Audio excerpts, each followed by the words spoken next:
Greetings, friends, and welcome to Enigma Night Gaming. My name is Liara, and I will be your guide in today's adventure. Today, we're playing Tyrion Cuthbert, Attorney of the Arcane.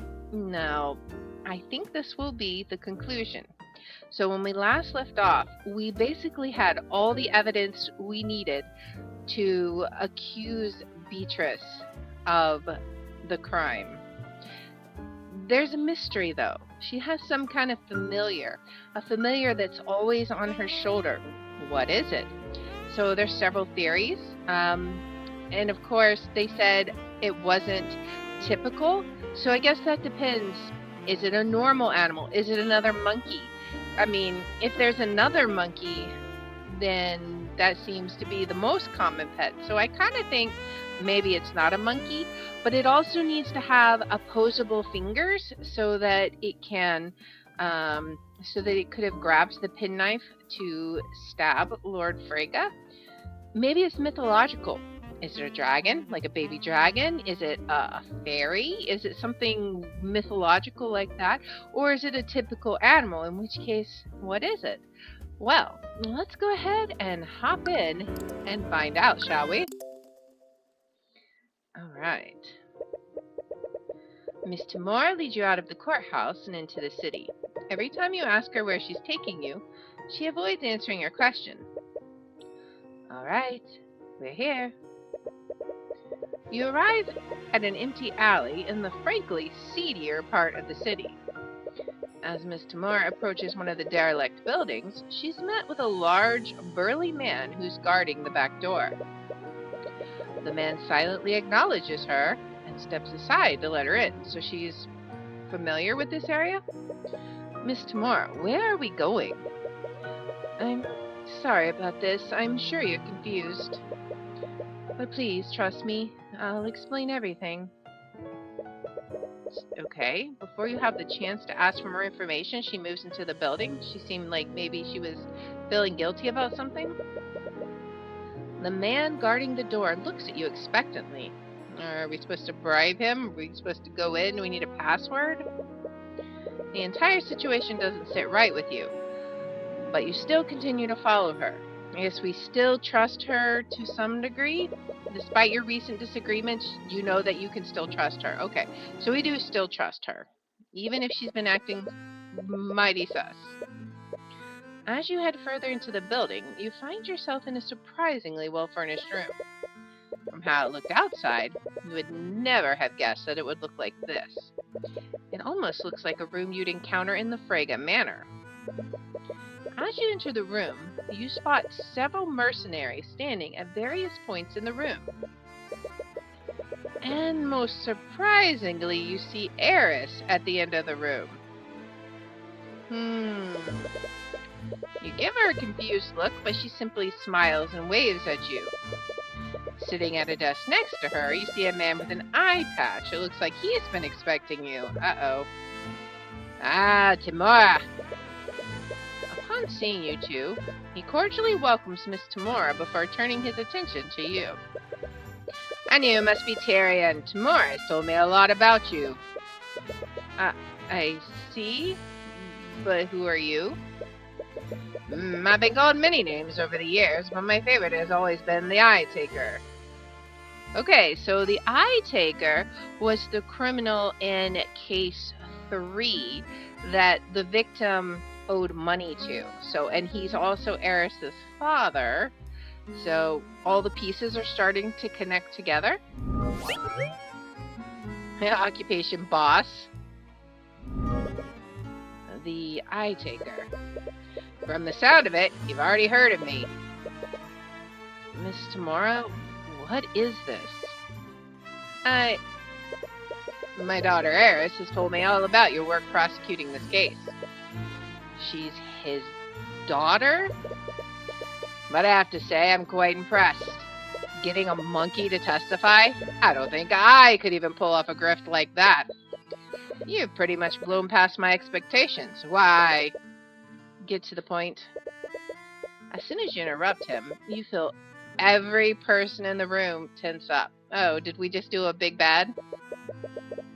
You don't even need the eye to know that your interruption put them on edge. Relax, everyone. Kids will be kids. I'm a father myself, you know. And Harris is just like, Anyways, I'll get straight to the point. I have a certain interest in the outcome of this trial. What are you talking about? Little Lady Frege has been a client of ours for a long time. I've done quite a lot of favors for her, and the time has finally come for me to collect. Those debts that Steelwind mentioned? They all belong to me. But there's no need to worry. I know she's good for it. That is, if she can inherit House Frege. What? Tamara's a good attorney, even without my help. If she's convicted, we could easily reduce her sentence by rubbing the right hands. But you see, there's that pesky Slayer rule. The thing is, Cuthbert, I need Beatrice Frege to be acquitted in the current trial. So that's what this is about. House Frege's gold? That's why you helped her murder William Frege? Please, my goals aren't nearly so short-sighted. I have big plans, not just for Beatrice, but for this entire kingdom. And I need House Frege for that. Just like you needed Justin Way? Tyrion! Justin, it's really a shame what happened to him. Don't act so innocent. He would have never tried to rob Dracogen if you didn't threaten him. Is that so? Do you think I just randomly showed up on his doorstep one day demanding gold? He was the one who came to me for help. I just told him to pay back what he owed. If he hadn't come to me, it would have been some other criminal. But that's beside the point. Enough about what I wanted from Justin. Let's talk about what I want from you. You want me to throw the case.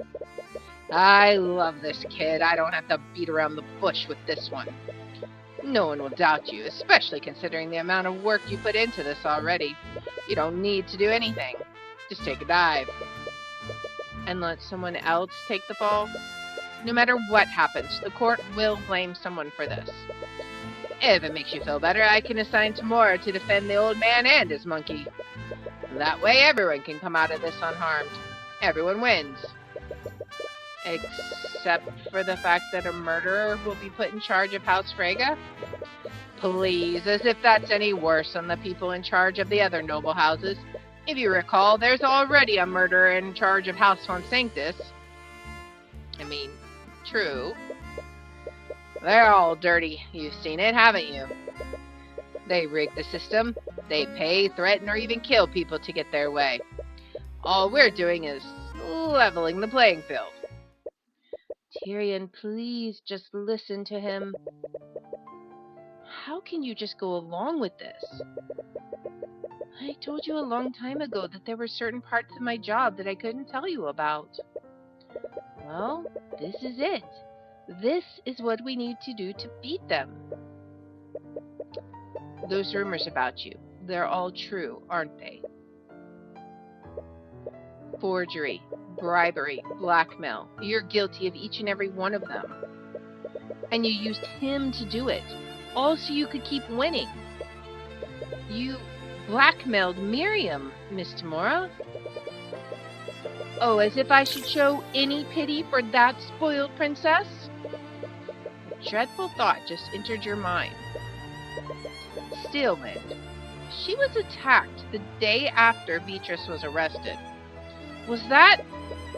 I didn't know that's what they were planning. Despite my confidence in Tamora's skills, I'm afraid there was too much riding on this to leave to chance. You've got to make your own luck if you want to beat the system. How could you? She almost died. We never expected her to strain her injuries like that, and we definitely didn't expect you to take her place. So believe me when I say that I'm being uncharacteristically reasonable right now. How could you even consider working with someone like him? Don't you think it's a little arrogant to judge her, Cuthbert? What? You talk about defending the people, as if you two are even close to being equals. But she doesn't have the luxury of looking into people's minds, now does she? You told him about the Eye of Horus? The future of magic is changing, kid. Like I said before, I have big plans for this kingdom, and I also have big plans for you. Do you think I would ever... Tyrion, stop! To be honest, I hate it as much as you do. But whether you like it or not, we need their help. But this is... Think about every client you defended. Think of Celeste. If you didn't have the Eye of Horus, what would have happened to her? If even one thing went differently, Pierce would have gotten away and Celeste would have been executed. You've taken chances and followed your instincts, and that's worked for you so far. But what if it's not enough? What if the system is too corrupt for you to fight against next time? With the Eye Taker's help, you'll never have to worry about that again. If I had accepted his help sooner, I could have saved your mother. She's sad about that. So she's driven by guilt, like that she wasn't able to save Tyrion's mother. So what's it gonna be, kid? You already know about what happened to that steel wind brat. So I don't need to tell you what'll happen if you don't play ball. Wait. No. What? Maybe you're right. Maybe I can't always win against the nobility unless I play dirty like they do. But this is wrong. Tyrion, I'm not going to compromise my principles. Not even for you, Miss Samora. I'm sorry to hear you say that, kid. I really am. With one motion of his hand, every mercenary in the room draws their weapons. But please, you don't have to do this. Whatever conviction you had before is slowly fading. You should have never entered this place. You knew something was off. There are about a dozen mercenaries here, and there's even more guarding the way out. You're nowhere near as physically strong as Celeste, but maybe you can make a break for it if you get lucky. No. Celeste comes to the rescue. Nice. Celeste? What the? How did you get in here? My whole job is keeping this guy safe. Do you honestly think I'd just let you take him to an undisclosed location? It doesn't matter, as if one girl will make a difference. But this isn't any girl, this is Celeste. Well, what are you all waiting for? Is that really her? Oh, they're afraid of her, oh my goodness. Upon seeing Celeste, the mercenaries cautiously step back. No one wants to make the first move. This monster saw her, it has to be her. What are you doing? You have her surrounded. Despite his command, no one takes a step forward. Look, let's just all sit down and talk about this rationally. I'm sorry, Miss Tamora, but I think rationality has left the building. Perhaps a different approach is warranted here, Father. What? Could I have the opportunity to speak with Mr. Cuthbert? I believe I can make him see things our way. I'm sorry, sweetie, but I just can't. Oh, now he's just gonna say nothing. Well, you've never been wrong before. I'll leave them to you, love. Uh-oh, Celeste is afraid now. Shall we go, you two? Celeste silently watches Eris with her sword drawn, but unlike the mercenaries, Eris seems unmoved. She merely walks past her and out the exit. You and Celeste exchange glances and follow after her. We're leaving Miss Tamora behind. That was close. I don't think I could have fought that whole room while protecting you.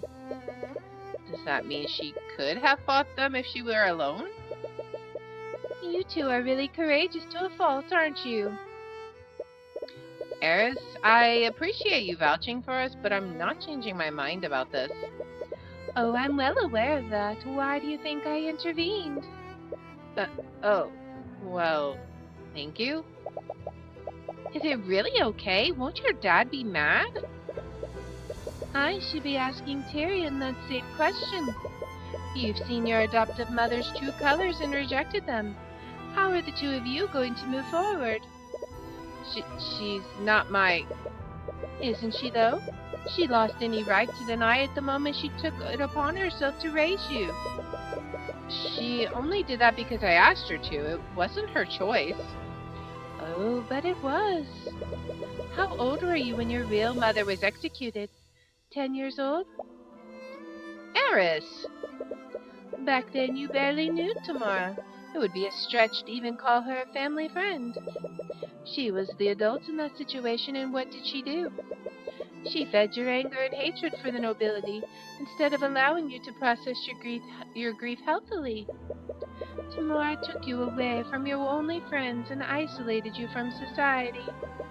She even homeschooled you, didn't she? That's... As a result, you never formed any other relationships. You made your first close friend at the age of 20, and she was your client. Don't you think that's a bit sad? Celeste thinks it's sad. She isolated you because she wanted to use you.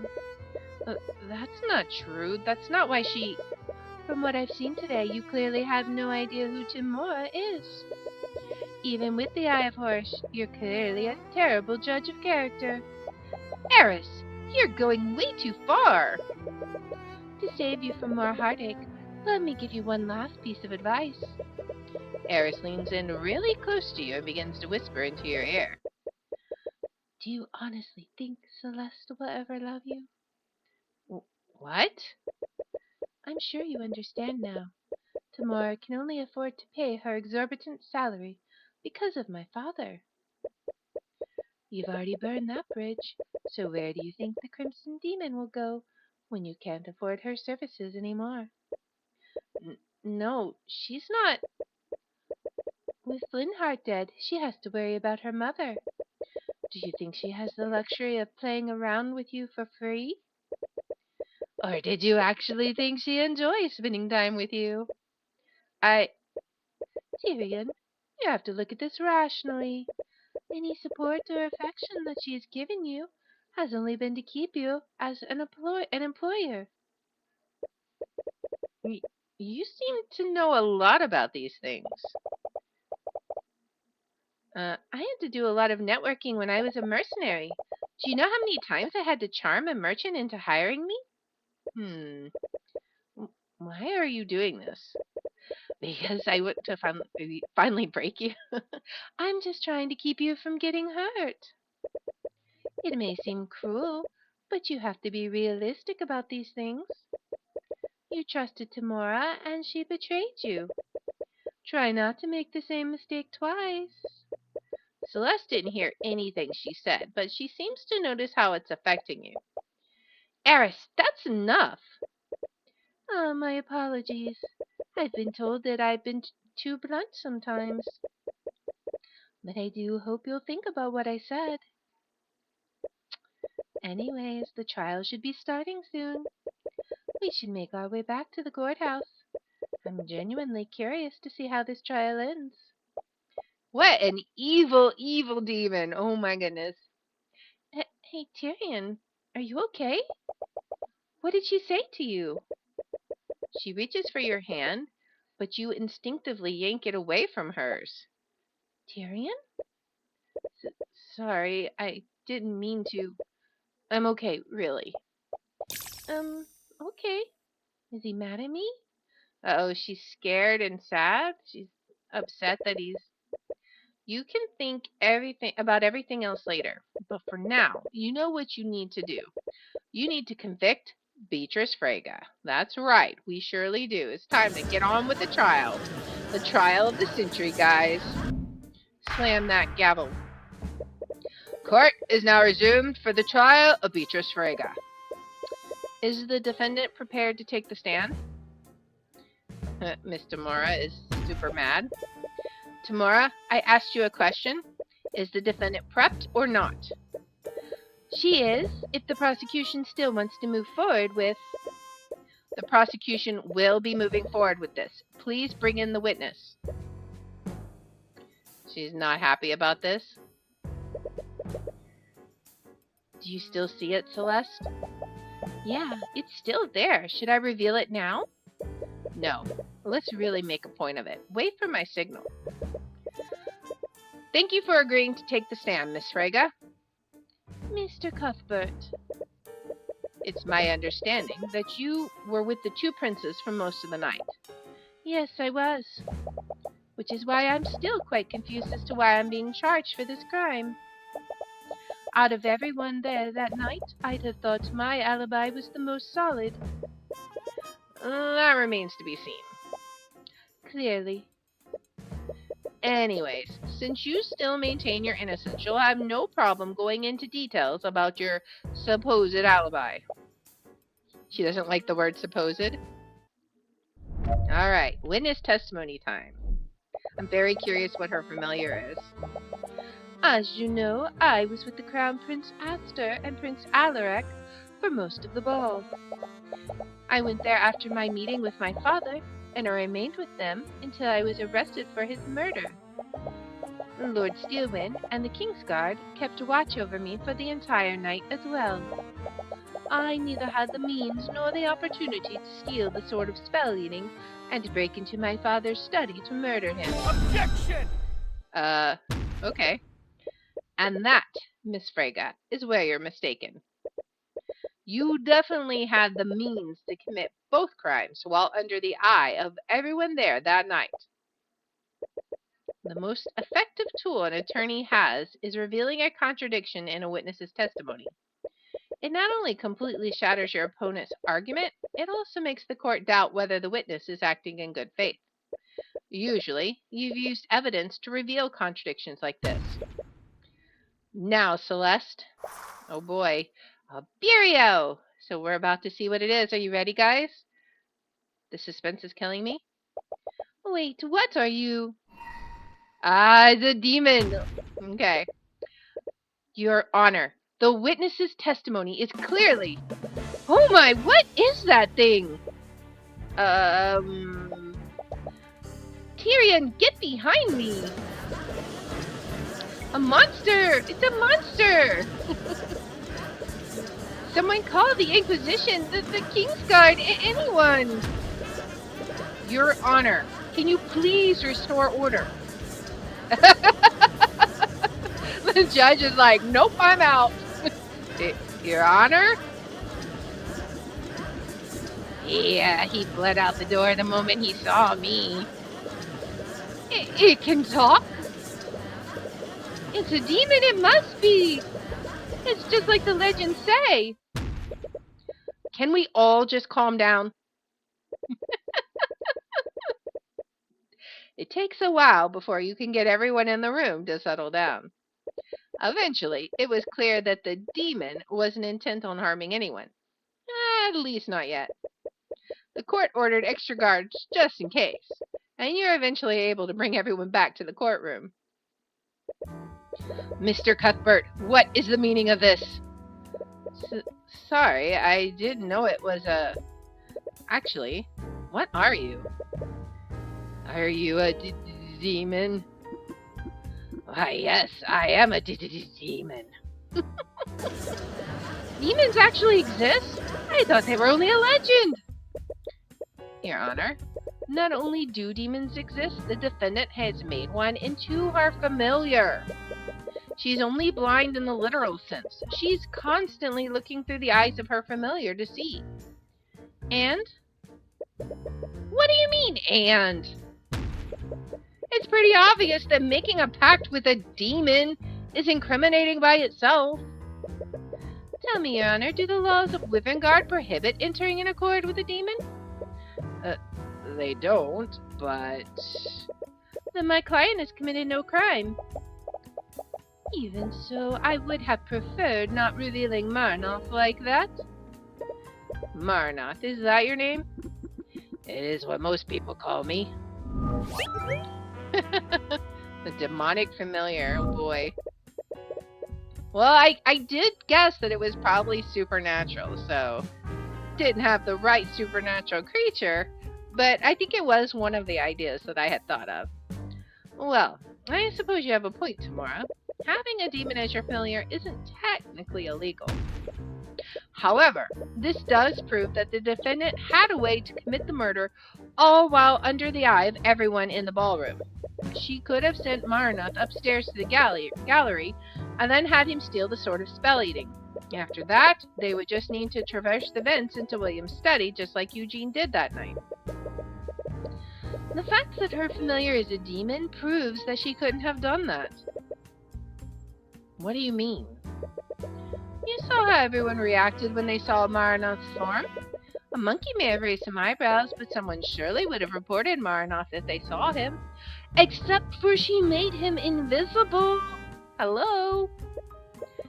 Tamara, your client is a master of illusion magic. Can I assume that we'll find invisibility in her spell compendium? You might. And with the connection granted by familiar bond, she could have cast the spell on him regardless of where each of them was.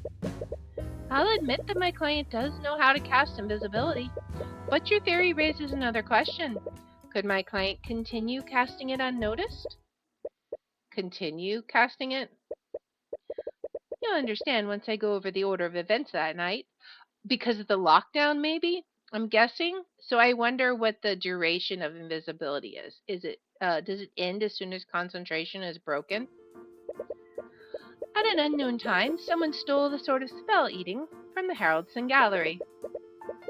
Due to the timing of this, I'll admit it would be logically consistent if my client was the thief.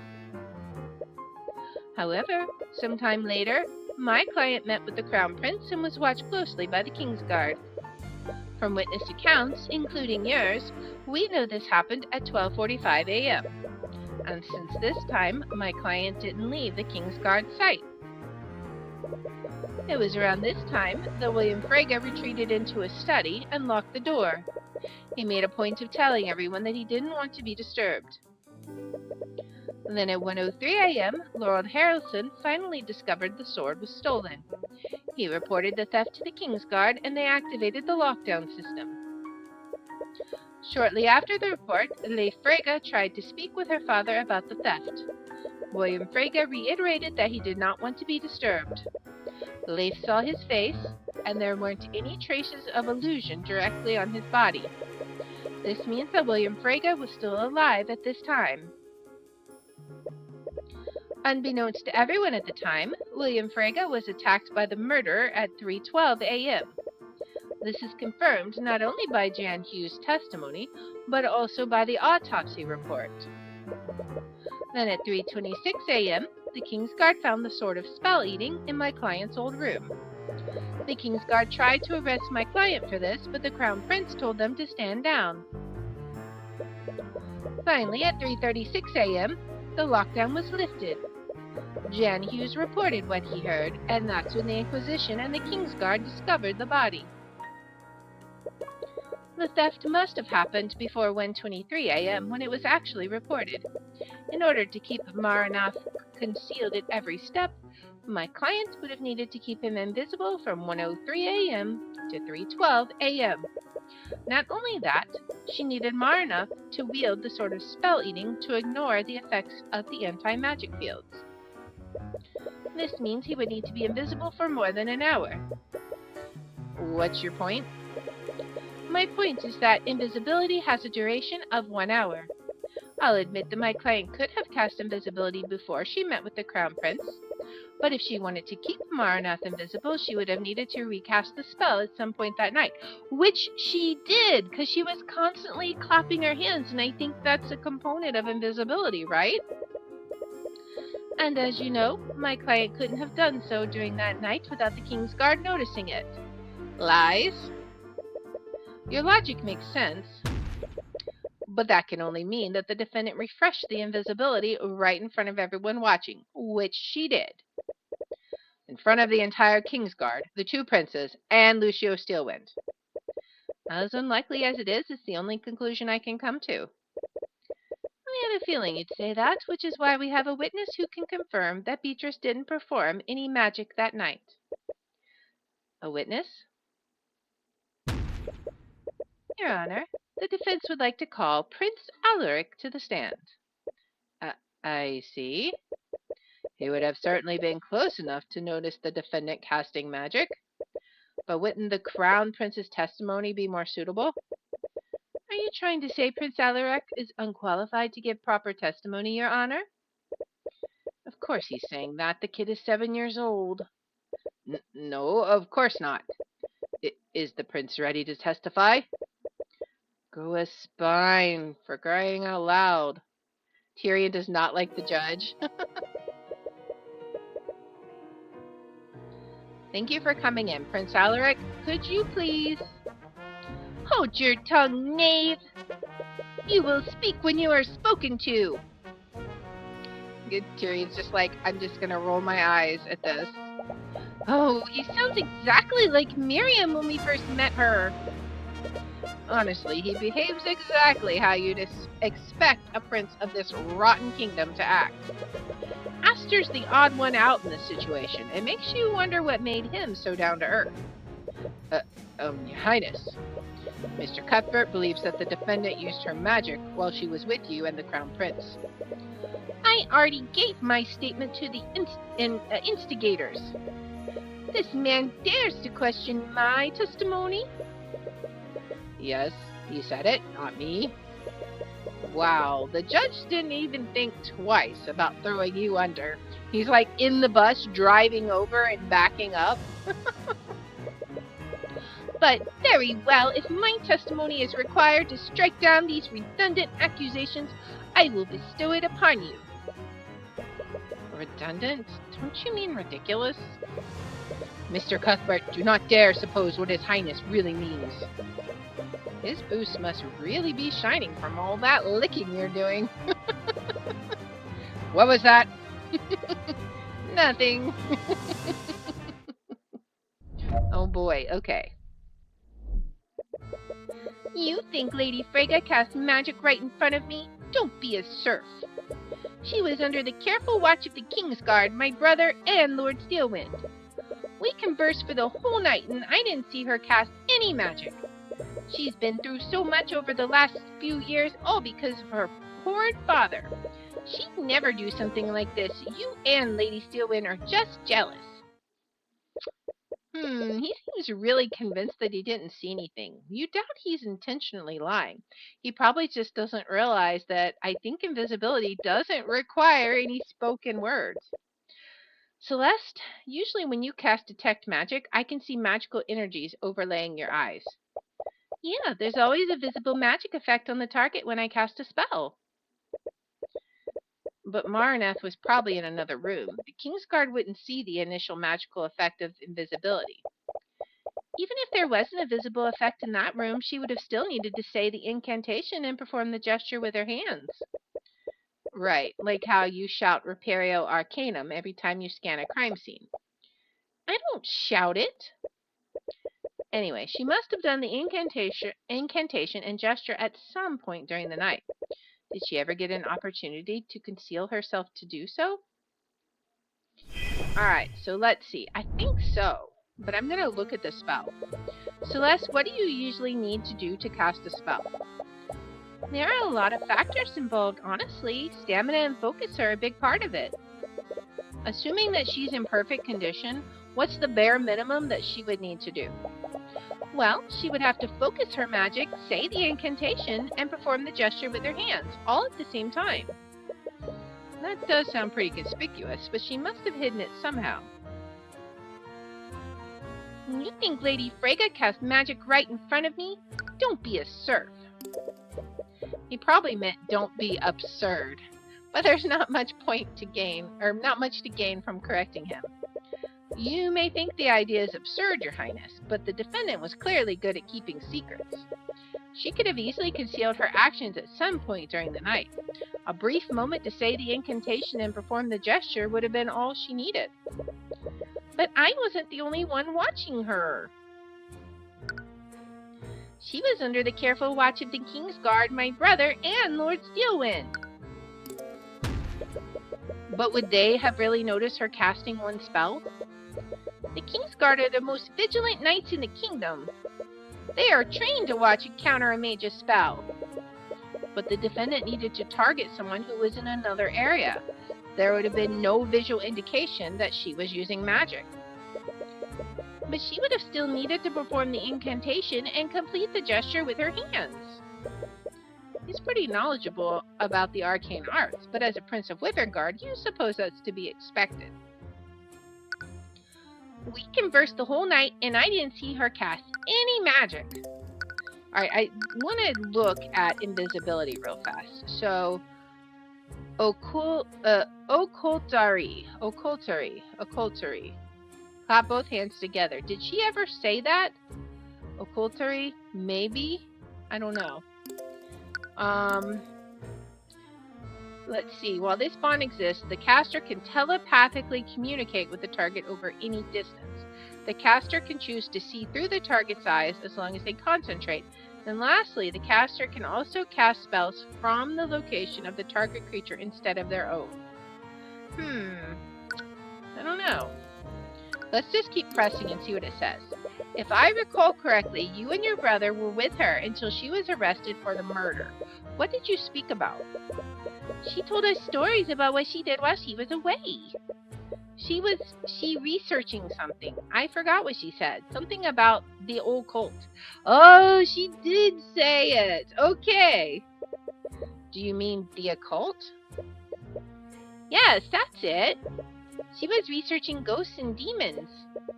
Considering who her familiar is, her research may have borne fruit. Anyways, Your Highness, could you please add this to your testimony? That's going to be super important. If I must. She's been through so much over the last few years, all because of her horrid father. Yeah. Okay, we're going to have to come back to that. Actually, you know what? We're just going to do it now. Because I think that's... Because look, occultare. The occult R.A. She told me and my brother how the occultare. The occultare. She did it while she was talking. Okay. Wait, does it say... I didn't see her cast any magic. Alright, can we do this? Is this the place? Objection! There we go, okay. To cast a spell, a mage needs to speak an incantation, but there's nothing that says you can't say anything before or after it. Your Highness, according to your testimony, the defendant told you that, quote, the occult are a fascinating phenomenon. Is that exactly what she said, word for word? Yes, the stories she told us were quite interesting. They really stuck a chord with me. Stuck a chord. Struck a chord, my friend. I see. Well, even if they were interesting, your testimony proves that she did cast the invisibility spell that night. Are you deaf? I already told you. No one heard her say any incantations, nor did they see her perform any gestures. Unfortunately, your testimony proves the contrary. Beatrice Frege said an incantation and performed a gesture right in front of you, all without anyone even knowing it. What? Your Highness, there are two components required to cast invisibility. First, the caster must speak the incantation occultare and clap both of their hands together. As I'm sure you noticed, the defendant has a habit of clapping both of her hands to calm herself. Now that I think about it, that habit must have come from constantly casting the spell. The defendant requires Marna to see, so she must constantly cast invisibility to keep him invisible. Cuthbert, you may have an explanation for how she hid the gesture, but she would have still needed to speak the incantation. Are you guys deaf? Like, really? But she did speak the incantation, and the witness's testimony proves it. What are you talking about? I never said she spoke any incantation. Your Highness, the incantation for invisibility is occultare. Now recall what the prince said in his testimony. She said, the occultare, fascinating phenomenon. The pronunciation of that one phrase is identical to the incantation. I see, so she hid the incantation in her dialogue. And because her target was a creature that was outside of the ballroom, no one saw the magical effects. This means that Marna had the means to murder William Frege, just as Eugene did. Having the means is completely different from actually having done it, Cuthbert. Very few people had the ability to shatter the display case to steal the sword of spell eating. And even fewer people had a familiar small enough to traverse the vents. Which also makes Haraldson's familiar an equally likely suspect. And unlike my client's familiar, he admitted to breaking into William's study that night. If your client's familiar is truly innocent, then why not have him testify before the court? Oh boy. We already had a monkey testify, now we're going to have a demon testify? I see. Well, it's not as if he's the first unprecedented witness we've had today. It's definitely a circus today in court. Is Marnoff willing to testify, Miss Tamora? You see Tamora deliberating with Beatrice and Marnoff. You can't hear what they're saying, but they're clearly in disagreement with each other. Marnoff, in particular, seems to be the most vocal about his displeasure. Your Honor, unfortunately, Marnoff is unwilling to testify. Why the change of heart? My client's familiar may be a demon, but he's afforded the same rights as any other person. He is not obligated to testify. You look at Marnoff, and he's grinding his very sharp teeth together. For some reason, he appears to be looking at you with intense hatred. Why are they being so secretive all of a sudden anyway? A witness can refuse to testify to avoid incriminating themselves, but a refusal to testify is suspicious in and of itself. Tamora had no issues with Beatrice taking the stand earlier, so why would she change her tune when it comes to Marnoff? And despite what she said, Marnoff seems like he disagrees with their decision the most. Is it possible that he's the weakest link of the three of them? If so, he might be the key to implicating them. And according to the legends, demons take great pride in their ability to deceive and corrupt people. Oh, because he'd want to brag about it, wouldn't he? You wonder. I see. Marnoff is well in his right to refuse if that's what he truly wants. It is. Well, I suppose it's for the best. I doubt he'd be able to corroborate your story at all. Marnoff grinds his teeth together. It sounds like metal grinding on metal. Considering his diminutive figure, I don't blame him for being a coward. Mr. Cuthbert, could you please refrain from provoking the literal demon? Oh, it's fine, Your Honor. He can't do anything without his master's word. And between him and the defendant, it's clear that Beatrice is the brains of the operation. You shut your filthy celestial mouth.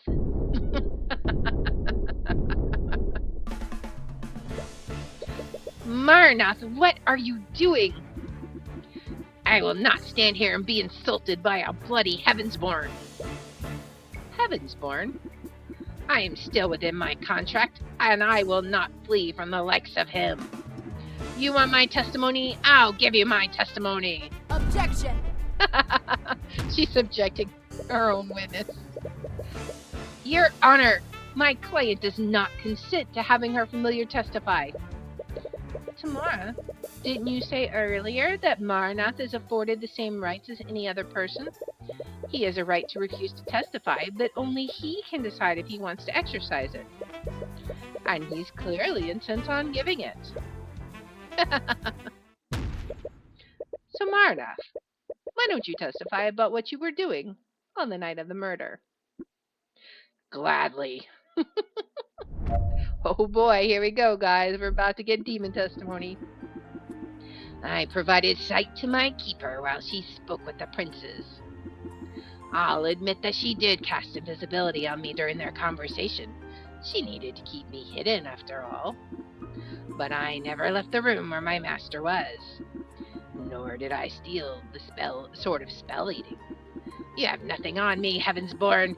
You don't even have proof I entered William Frega's study. There's so many holes in that, like, where do we even begin? Do you honestly expect us to take your word for it? Or do you have any evidence to support your alibi? I only speak the truth, Heavensborn. There were mages other than my keeper that could have stolen the sword. And by your own admission, none of your witnesses saw me on the night of the murder. The one lacking evidence is you.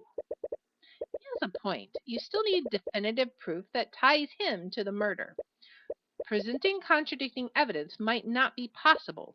However, he's clearly lying in his testimony, and there's something strange about the way he's speaking. Why is he pausing so much? You're not seeing any thoughts through the eye, but perhaps you can try to interpret the meaning of his words. Oh boy. I provided sight to my keeper while she spoke with the princes. Okay.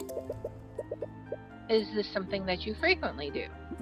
Yes, my keeper accident left her completely blind. She looked through my eyes to see her surroundings. And did she look through your eyes while she was with the princes? Yes, she did. He took a bit of a pause before answering your question. I'll admit she did cast invisibility on me during their conversation. She needed to keep me hidden after all. Wait, does that mean she normally casts invisibility every hour? My keeper is a powerful mage, and my pact with her has made her stronger. Wow, that's actually really impressive. Really? Casting spells may look effortless, but continuously casting spells takes a lot of stamina out of the caster. She must have a lot of stamina if she can cast a high-level illusion every hour. But I never left the room where my master was. Did you, though? Objection! Did you, though? He keeps taking pauses before certain statements, but not all of them. And more importantly, his word choice was different at that time. Did he slip up? Marna, it looks like you misspoke and used the wrong word. What? Through most of your testimony, you referred to Beatrice as your keeper. But you referred to her as your master during one statement. Why is that? Well, because I presume that Eris might have been in the room, right? For the first time, he doesn't have a response. So I'll ask you again. Did you leave the ballroom that night? I didn't leave the room where my master was. He's using the word master again, even though you pointed it out. Why isn't he correcting it? Does that mean he's intentionally using that term? If so, why is Marnath using the term master? That's because it's not Beatrice. Beatrice is not Marnath's master. Okay, if you take his words at face value, the master he's referring to isn't Beatrice. And if Beatrice isn't his master, then the statement, I never left the room where my master was, would technically be true. But why even bother making that distinction? He clearly has no moral hang-ups about committing murder. He could have just lied. Why wouldn't Marnath simply lie? Demons apparently pride themselves on tricking and corrupting humans, so why wouldn't he just lie in his testimony? Demons are not able to? Demons are not able to lie.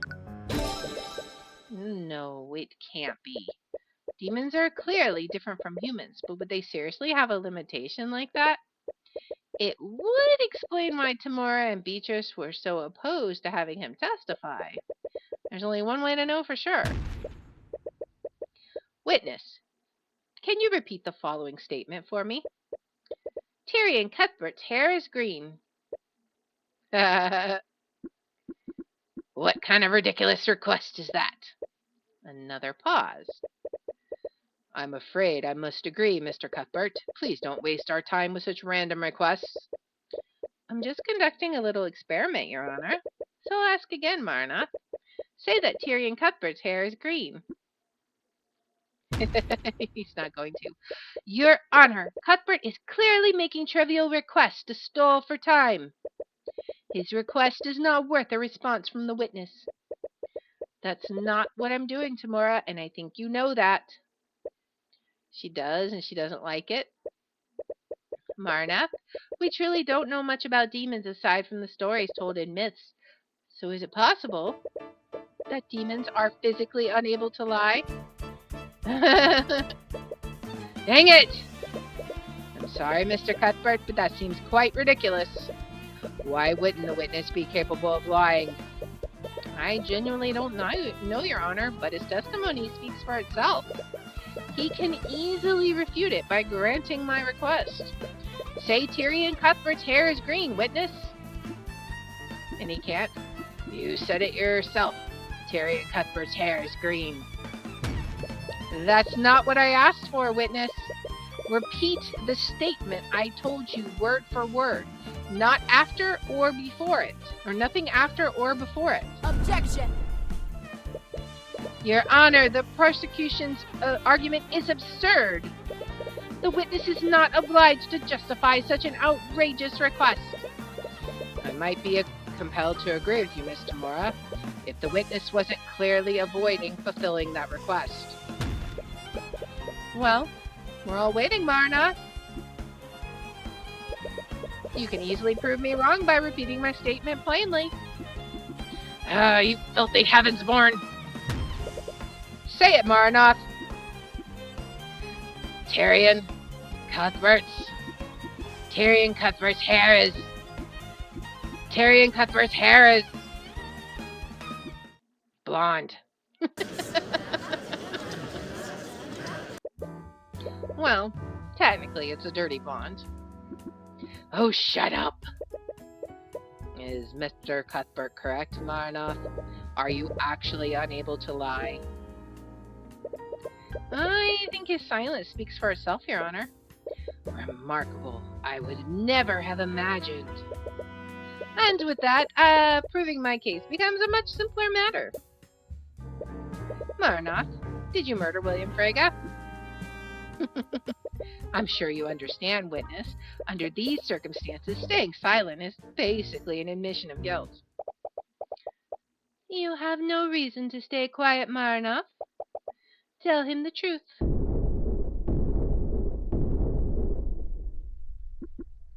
Lady Beatrice, what are you? I believe it's time to come clean, don't you, Marnoth? I see. So that's your play. Don't think you can just stall for time, Miss Frege. Okay, so let me guess. She's going to say she didn't kill her father, and it was all Marnoth's idea. Is that what the play is now? Marnoth has no choice but to answer the question. Do it, Marnoth. Tell the court the truth. To answer your question, yes. I did murder William Frege. What are you doing? That way she's going to try and get out of the Slayer clause, right? Miss Frege, does this mean you are confessing to the murder? Oh, Your Honor, I'm not admitting to anything. This confession comes from Marnoth himself. But your own familiar just... Let me ask you a question, Marnoth. Did I order you to murder my father? No, you did not, Lady Beatrice. What are you talking about? You're lying, aren't you? Demons are physically unable to lie, Mr. Cuthbert. Dang it, she's right. She must have done something. Did she plan for this? She must have arranged things so the statement would be technically true. She could have asked someone else to give the order, or she could have just implied it. Either way, she can just plead ignorance and blame everything on Marnoth. Still, this isn't over. Oh, is that so? Let me tell you, this trial was over the moment Arya turned her blade against me. I don't care who you are, man, king, or demon, you're not going to get away with this. Oh, I do love the gravitas behind that, but I wonder how long it will last. Hit me with your best shot, Heavensborn. Oh boy, it's the empowered eye time, guys.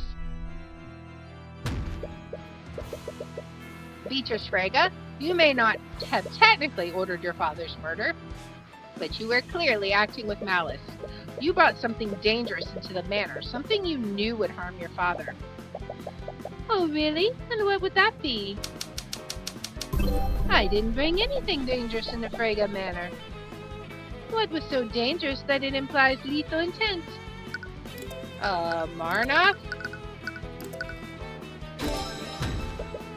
You brought Marnoth into Frega Manor that night. You were clearly planning to murder your father from the start.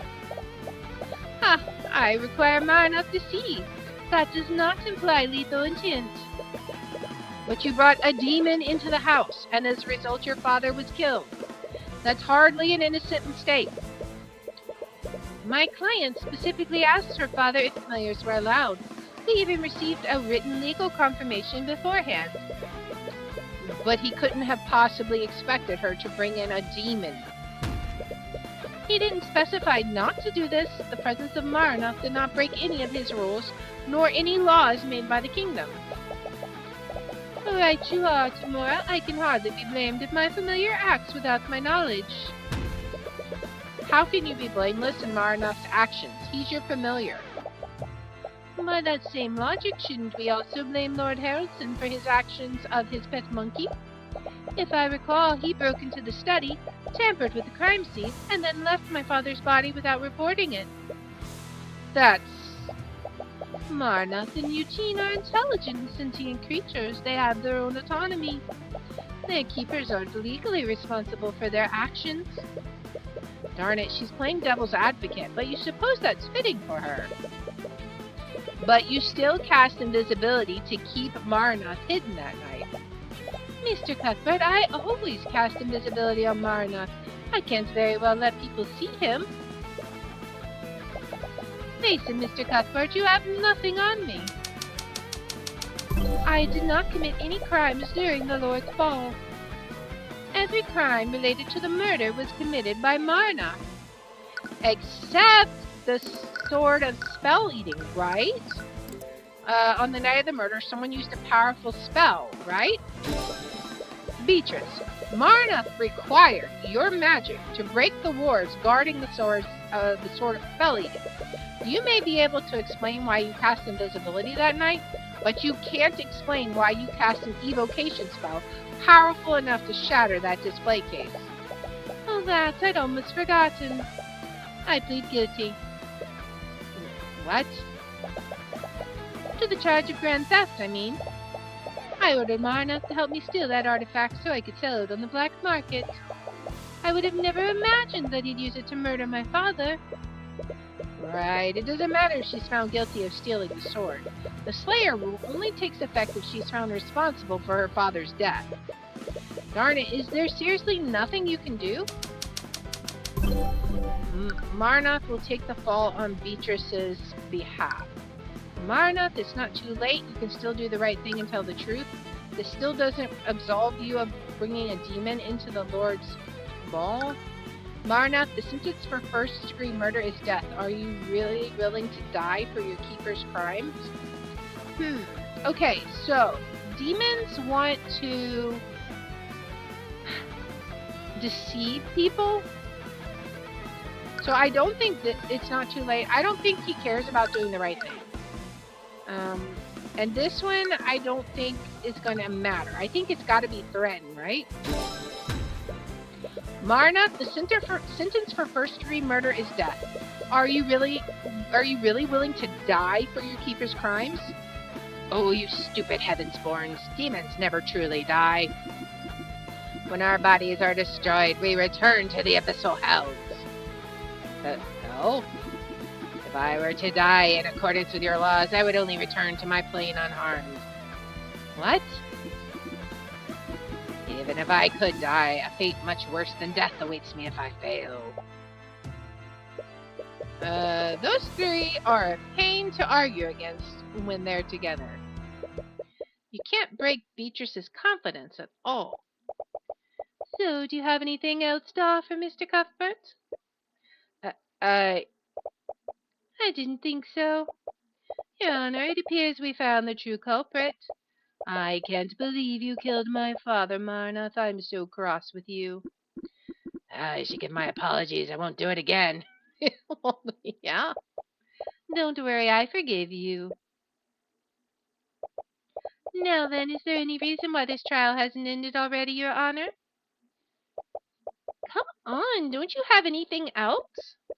There is one thing. Dang it, not again! Oh, is that all you can do now? Glare at me? What?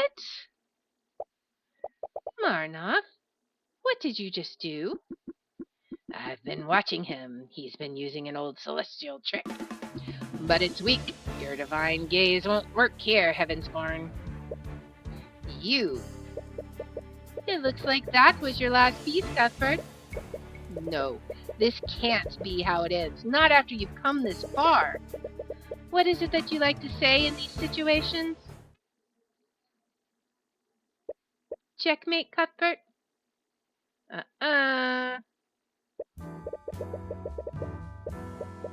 Well, I have to say this was one of the more eventful trials I've overseen. It was many things, if not enlightening. But I suppose it all ended the same. Come on, think of something. Anything. While I find the defendant's actions quite suspect, I must agree with their argument. None of Miss Frega's actions that night are illegal under Wivengard law, and there's no proof that the defendant is responsible for her familiar's actions. With these revelations, I see no room for debate. We will be taking a brief recess. I will announce my verdict once we resume.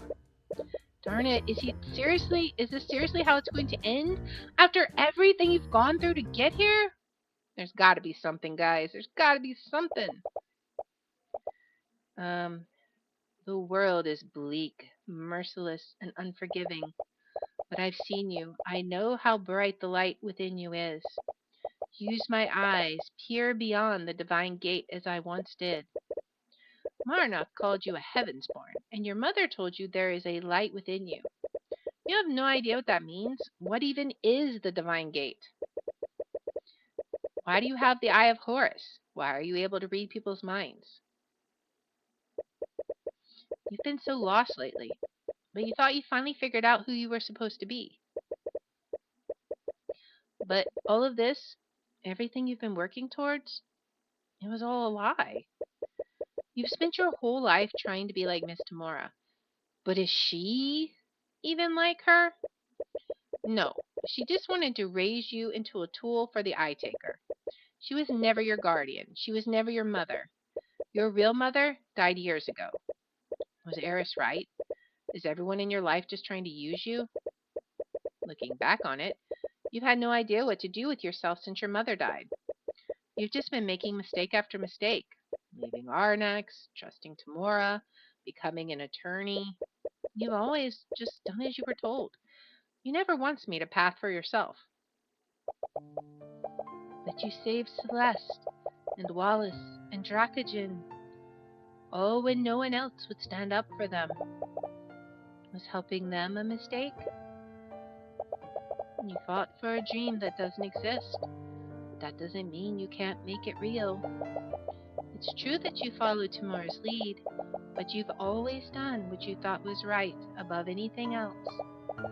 You wouldn't have stood up to that criminal if you truly didn't know right from wrong. And you wouldn't be standing here if you'd just done as you were told. What do I do? I'm not going to tell you that. You already know the answer. You've always known the answer. You take a deep breath and relax your thoughts.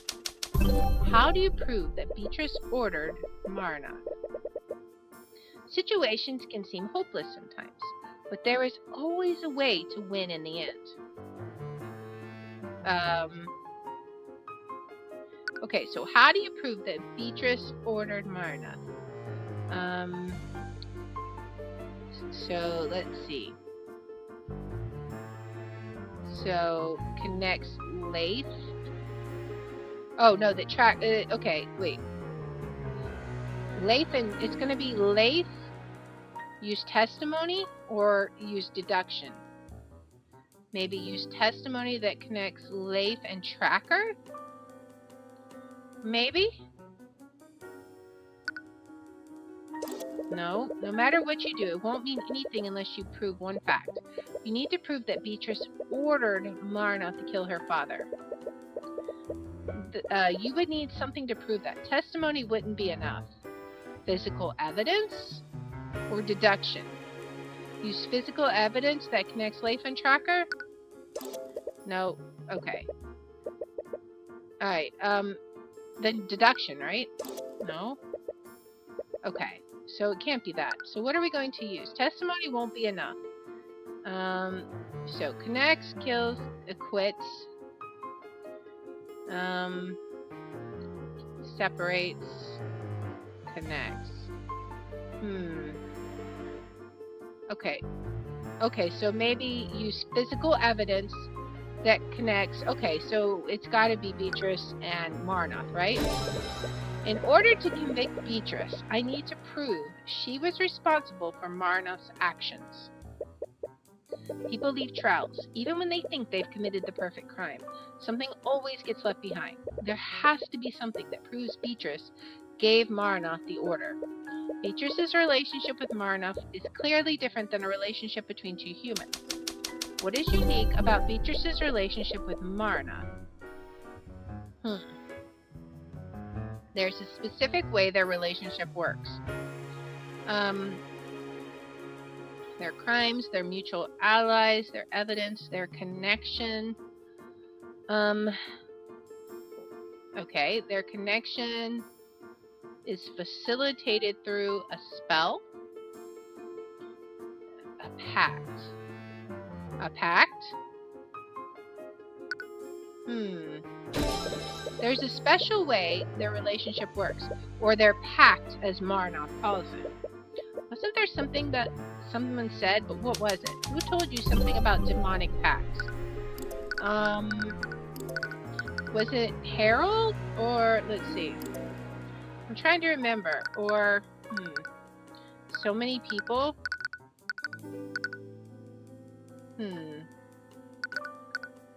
What do we have? Let's see. Do we have any actual evidence? Somebody told me something, right?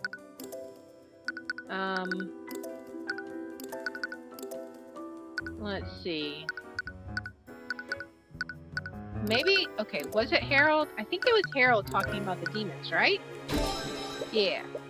Oh, right. The sword of spell eating is said to have been forged using a pact between a demon and a mage. Isn't making a pact with a demon just asking for trouble? They'd definitely betray you the first chance they got. Well, legends say that demons have often drafted blood contracts for this reason. Wait, do you mean like a legally binding document? The concept is similar, but once you sign a blood contract, both you and the demon are magically compelled to fulfill its terms. That's right. Beatrice must have made a blood contract with him. A legally binding document like that must describe how their relationship works. Leif did tell you Beatrice would never trust someone that she couldn't control. So she would only put herself in a situation where she had full control over Marnoth's actions. But it's not as if they'll ever show it to me. It would be a tall order to even prove that blood contracts even exist. I guess you have a point. But if you ask me, I think you've done a wonderful job so far. So just this once, let me guide you the rest of the way. What? Tyrion, your eyes don't actually read minds. They give you the means to reveal truths that are being concealed. You can pull the truth out of anyone and anything. The truth? So say it together with me. Marnoth, dweller of Avernus.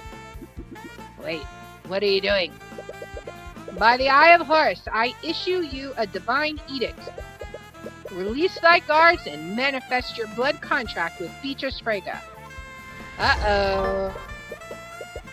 Beatrice's blood contract has been added to your notes, so let's read this. It's a legal document written in blood. It's also 50 pages long. Luckily, you somehow know the excerpt of the exact section you need. Marnoth is prohibited from killing or injuring any and all humans. Beatrice Frege can designate individuals that are exempt from this rule, and exempted individuals will only remain so for 24 hours. After that, Marnoth cannot harm them unless told otherwise. You did it. But how?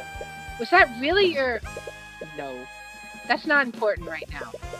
She gave you what you needed. The rest is up to you. What in the nine hells was that? You. When did you learn to?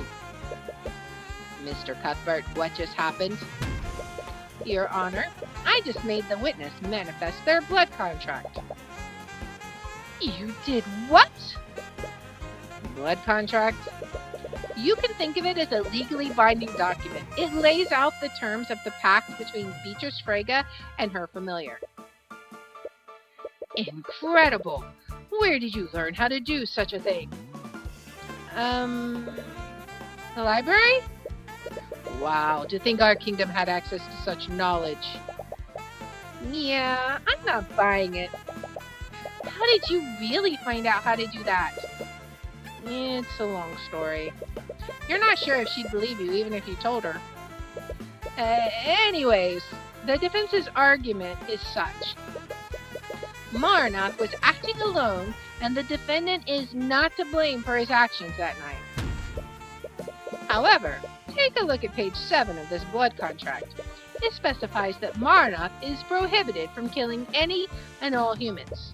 There's only one scenario where he can do so, and that's when Beatrice Frege designates someone to be exempt from this rule. You. Beatrice Frege, you didn't directly order Marnoth to kill your father, but you implied it by telling Marnoth that he could kill him. Not only that, you did so within 24 hours of the Lord's ball. Your intent was clear. You brought Marnoth into Frege Manor with full knowledge that he could and would kill William Frege. And that's checkmate. I knew he was going to say that. Boom. Drop the mic, walk out. And just when I thought the surprises were over. But in the end, we arrived at the truth. I suppose I can't disagree with that. What do you have to say for yourself, Lady Frege? Do not call me that. It's almost funny that you hate your name that much. Your entire plan depended on your claim to Frege estate.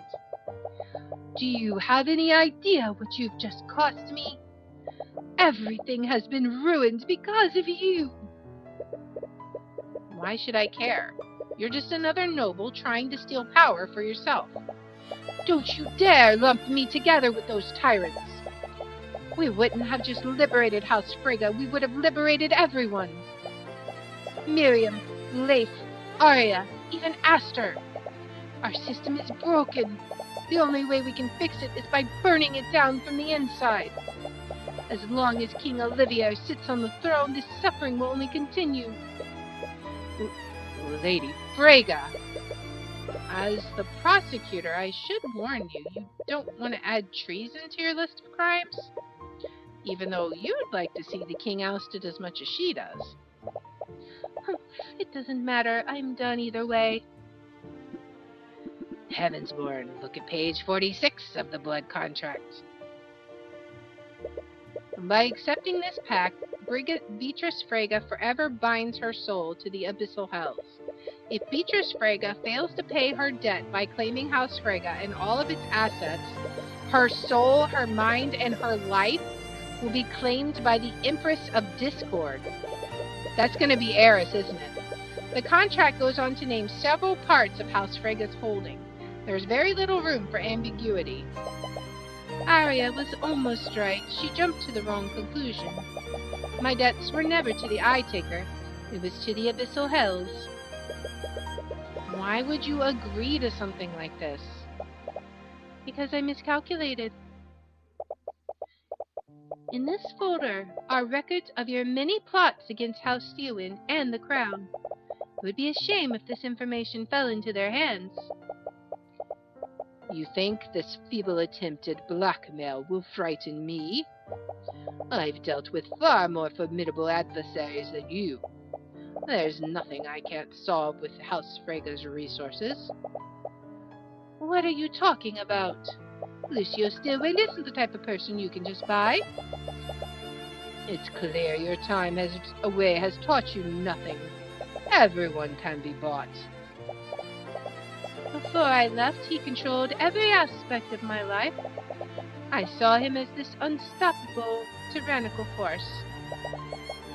But I never even considered one possibility, that William Frege was a sheltered moron. He honestly thought he could pay off Lucio Steelwind? Anyone who's met him would know that would never work. I could have sent this information to House Steelwind and the king. But I was running out of time. I needed to inherit House Frege as soon as I could. I felt trapped. I felt angry. I just wanted something to change. Something about this feels wrong. Something deep inside you is crying out in anger. A blood contract is still a legal contract, isn't it? What? If it's a contract, we can dispute it. We can find some kind of loophole to get you out of it. What? Trying to redeem the enemy you just defeated? You really are Heavensborn. I'm sorry, Mr. Cuthbert, but I won't accept your help. What? Why? We can at least try, right? Did you seriously come this far just so you could die? To dispute a blood contract is to bet your own soul. If you fail to render it null, your soul will be dragged to hell alongside hers. Even your divine blood won't save you from that fate. But I can't just... You've beaten me, Mr. Cuthbert. I don't want to drag anyone else down with me anymore. Not you, not Leif, not Miriam. Despite everything, I still have my dignity. I believe there's no further need to prolong this trial. Bailiff, please escort Lady Frege and her familiar to a holding cell. I'll be passing my verdict shortly. Oh boy. Hey, are you okay? Yeah, as okay as I can be. You still feel uneasy about how things turned out. It doesn't quite feel like the victory you were hoping for. You fought against the demons, and you can't help but feel like you lost. Cuthbert, we need to talk. What's done is done, but the boss isn't going to take kindly to what you've done today. I know it's a long shot, but maybe if you talk to him, he'll... No. Cuthbert, this is serious. He's going to send people after you, dangerous people. You can't just ignore this. How old were you when your real mother was executed? 10 years old? Tamora was the adult in that situation, and what did she do? She fed your anger and hatred for the nobility, instead of allowing you to process your grief healthily. Tamora took you away from your only friends and isolated you from society. As a result, you never formed any other relationships. She isolated you because she wanted to use you. Please just listen to me and shut up. Tyrion, how could you do this? How could you work with criminals? Cuthbert, Uh-oh. Everything you told me, all those ideals about protecting the weak, it was all a lie. Everything Commander White said about you is true, isn't it? I'm just trying to... I don't want your help. As you yell at her, your voice echoes throughout the lobby. Several of the people nearby turn silent. I gave up everything for you. My childhood, my home, my happiness. I left it all behind to chase the ideal that you told me you were fighting for. But it was never real, was it? You made me throw away everything, all for a lie. But I'll make it real, and I'll do it without you. Tyrion, As she reaches her hand out to you, you step away from her. You never cared about me, did you? All you cared about was using the Eye of Horus. That's not... Shut up. I don't want to hear any more of your lies. Go away. Get away from me. I never want to see you again. Oh. Without a word, she walks away from you. Tyrion... She reaches out her hand to hold yours again, but she hesitates this time. Do you honestly think Celeste will ever love you? I'm sure you understand now. Tamora can only afford to pay her exorbitant salary because of my father. You've already burned that bridge, so where do you think the Crimson Demon will go when you can't afford her services anymore? Do you think she has the luxury of playing around with you for free? Or did you actually think she enjoys spending time with you? Tyrion, you have to look at this rationally. And any support or affection that she's given you has only been to keep you as her employer. No. What? I can't believe it. We actually won. Tyrion, Celeste, there's no way for you to avoid checkmate next turn. Just surrender. There, what about that? Checkmate. Darn it! You've been acting weird since we arrived in Aranax. Does it have something to do with your mother? Please, just talk to me. I'm your friend, aren't I? Your hands are trembling. Why are you so scared right now? You feel Celeste hold your trembling hand from behind you. It's the same sensation you felt back then. Your anxiety fades and you take a deep breath. I'm not going to do that, Miss Tamora. As she hesitates to hold your hand, you reach out and grasp it. She smiles as you take hold of it. She seems glad you didn't pull away this time. Without thinking, you pull her into a hug. Huh? She's happy and scared. Sorry, I just really need this right now. Should I stop? No, People are staring at us. Who cares what they think? They're nobles. They're gonna hate us no matter what we do. that blush. You're still unsure of what you're going to do next. But perhaps you don't need to. Even if Tamora's ideal was a lie. Hey Celeste, there's been something I've been wanting to tell you about. What is it? It's hard to explain, really. I don't even know where to begin. But it's about an ability I have. I call it the Eye of Horus.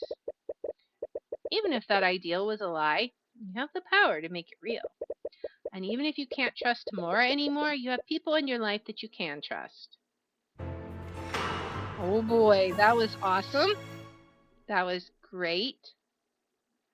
That was an amazing case. Although, I still want to know what's going to happen with Beatrice. What a fine mess this is. That kid completely and utterly ruined everything. As much as Tamora hates it, we're going to need to put him in the ground. I don't think that will be necessary. Sorry, love, I know you're fond of him, but I can't let an insult like this go unanswered. He's going to have to pay the price.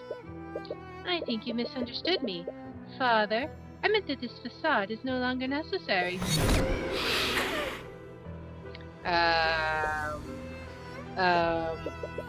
What?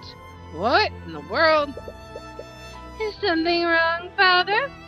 Who are you? You look nothing like my daughter, so why?